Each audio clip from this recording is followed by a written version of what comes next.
Mojoholics. Welcome to Inside Watch Mojo, episode 3. Welcome back, Ash. Hey, guys. So in the past week, we crossed 6.5 million subscribers, which is just bonkers, so thank you very much. Now, I know you were away last week, so we wanted to discuss some of the feedback that we got from the What's Happenin' Hollywood pilot.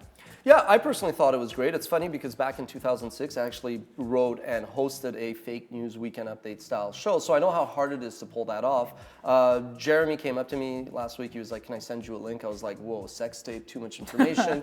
And basically, I loaded it up and I was like, "Wow, I didn't even know you guys were working on this." I really liked it. I thought the material was pretty good. I thought the delivery was fantastic. It's funny because in the comments, most of the people who liked it, one of the guys, one of the Mojoholics was like, "Oh my God, you could tell they were put up to this. They didn't want to do it." And I was like, "Yeah, not really. They did it all by themselves." So no, it was pretty darn entertaining. Yeah. When I watched it, I was like, I'm out of a job. No. I think what's really important to put this into context is while on YouTube, most of the time when you subscribe to a channel, you're really subscribing to a show and following a show. WatchMojo, for better or worse, has always been a channel, like a network. So there's lots of shows, although the main show admittedly is like the top 10 series with mainly music and video games and movies. But there's a lot of shows, and I think, I chatted with Adrian and Jeremy, and I think one thing we kind of concluded was it's going to be a lot of work to pull that off. So we are looking for writers who are good at comedy, scripted entertainment. We're working on a lot of different shows, so if you're interested in that stuff, email us. And two, it's the initiative that I personally really appreciated. I was at a conference, there was lots of interesting people. Jay Leno was just saying how when he was hosting The Tonight Show, he had an open door policy when anyone could come in and come up with the jokes and kind of take the lead. And that was exactly what the guys did, so I was very, very proud. So ultimately, I think you're going to see an iteration of that come back down the road because a few people said it, there are a few shows like that on YouTube. So if we're going to do it, we got to keep it in the Watch Mojo voice and kind of like strike the right balance. Right. So some other updates are Matt. We had Matt on the show last week. So how did that go? So yeah, Matt's been working with us now for almost a year. Again, I think some of the Mojoholics forget how many people are involved in the making of our videos. And Matt's going to be doing some VO because, you and Dan do a great job. But we need more people to do VOs if we're going to do 6 clips, 7 clips, 25 clips per day. I'm kidding. It's kind of funny that we took the time and care to introduce Matt the way we did. And then we just kind of threw Adrian and Jeremy into the pool, but we wanted to get the feedback right away from the What's Happening Hollywood, which was very helpful. I thought Matt and you had a great chemistry, and you'll be seeing many more hosts, many more Watch Mojo team members. Next week we'll have Angela on, who's been producing, researching, and coordinating Watch Mojo news and topics, which are both doing very well. That's next week. Cool. All right, so as always, we need some help from you guys for some suggestions. Top 10 biggest continuity errors in film, top 10 anime-inspired cartoons, and top 10 bad movies that had Oscar buzz. Well, I'm glad we're asking for help for those because I don't have a lot to say. And we're always reminded by the Mojoholics that we know nothing about anime. One thing I will say about the last one is this year, listening to a lot of movie critics and experts and the staff here at the company, I get a sense that most of the movies that are nominated for an Oscar are not as popular or as widely seen as in previous years. The general consensus is that, they're a bit more obscure, so we'll see, how that manifests itself. Right. One thing I'm working on, I know you're working on something too, but I want to get people's feedback is, so it's not a specific suggestion, it's more a possible series. So we've done, you produce each year, end of year recap, so top events of 2013. Now, do you usually cover serious or lighthearted? So what we've kind of moved towards is the core top 10 are serious news stories and like the big events that were making headlines in that year. And then at the beginning, we do like a fun montage of like important songs and pop culture stories. So not like beheadings, planes crashing, disease, malaria. That we leave that for Boko the top 10. Haram, ISIS. Yeah, that was the top 10 basically last year. And then at the end we do the in memoriam. So those are the people who passed away.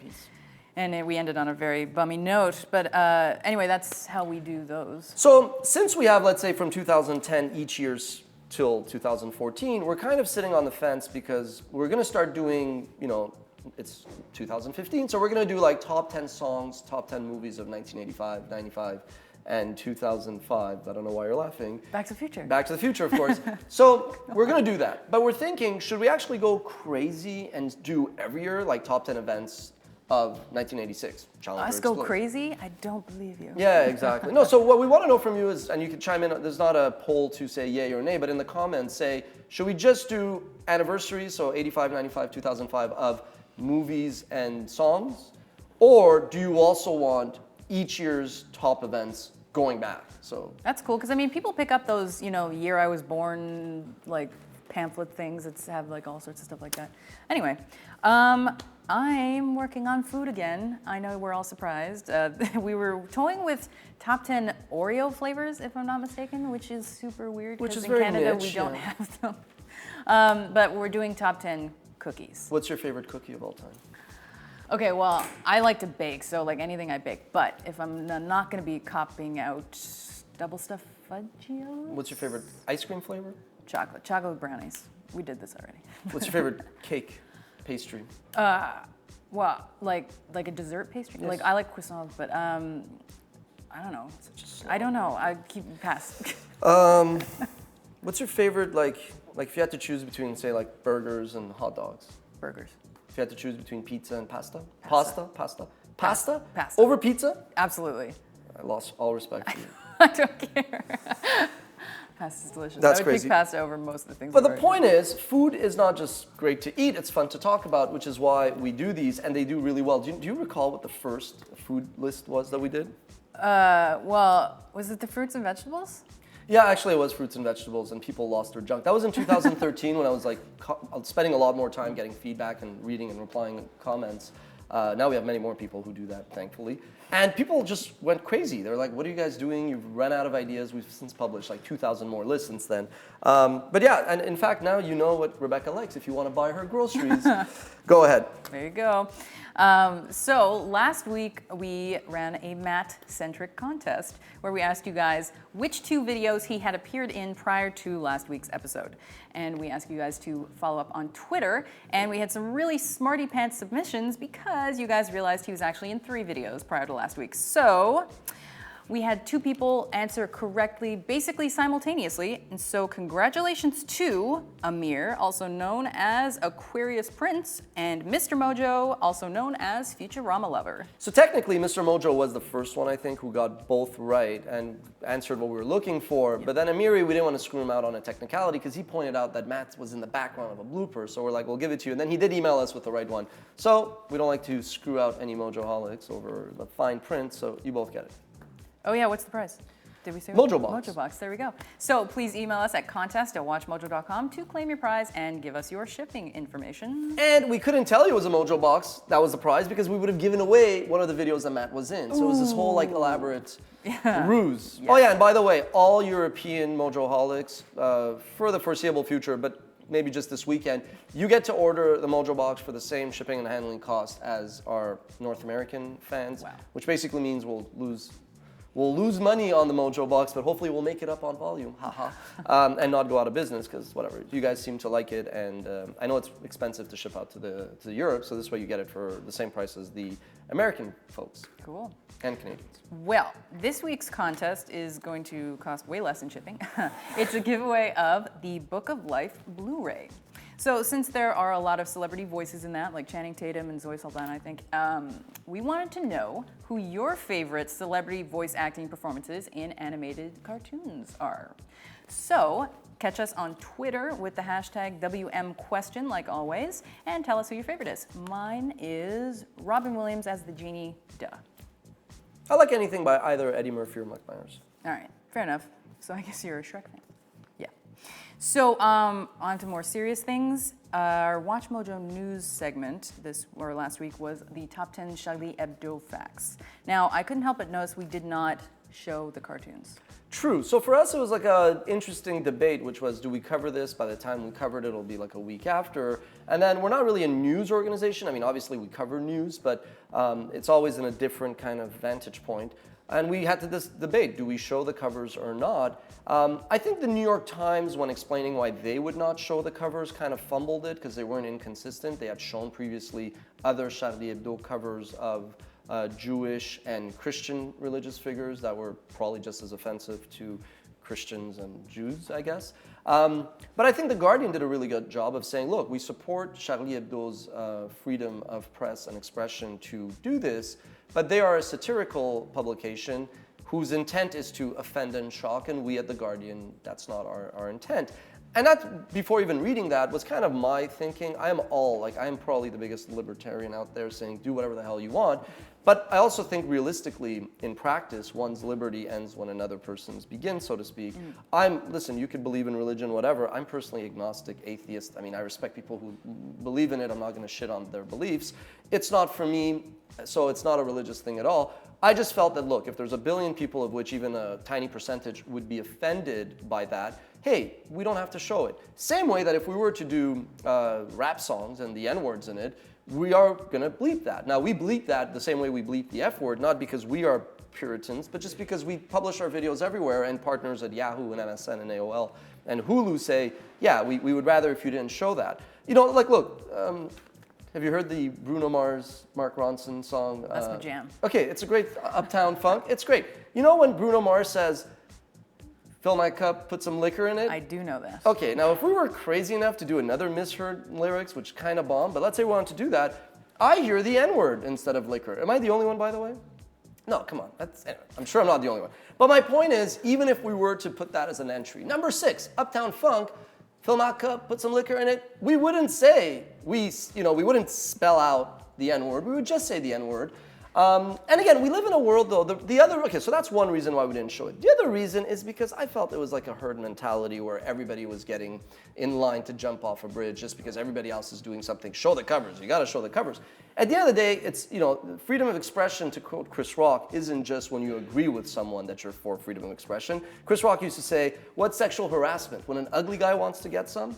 And that's the thing. So what's freedom of expression? Just when you agree with what the guy's saying, otherwise he should shut up. I remember after 9/11, I was in my early 20s, obviously a shocking thing. And Bill Maher had a show called Politically Incorrect. So it's a show called Politically Incorrect. What did Bill Maher say? He said something that was politically incorrect. He lost his show, which just goes to show what a hypocritical world we live in. So for me, it was 2 reasons. One, I think if some people are offended by something, we always take that into consideration. And 2, we thought there was a bit herd mentality trend going on in the media. We're very independent. We're not backed by any big corporate company. There's no puppet strings, telling us what to do. So I just felt like, yeah, we don't really need to show it. Fair enough. Is there anything in the upcoming week you are looking forward to? There's always stuff I'm looking forward to, but I'm guessing you're talking about WatchMojo videos before I go on another tangent. Yeah, Tuesday is Old Wives' Tale, which I think will be interesting. Yeah, that's a good one. That's a good one. Those are always weird to produce because we're like, what do we show? And we've conditioned you guys to be so demanding, and we love it with the footage, that when the footage is not perfectly matches. Oh, it is. We nailed it. You nailed it? Yeah. You guys do a great job, I must say. I'm always rather impressed.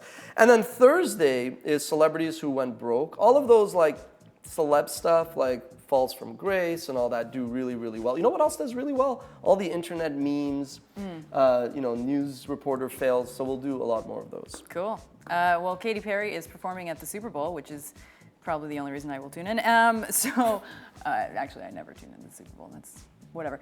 I can think of 2 reasons to tune in when Katy Perry is performing at the halftime show.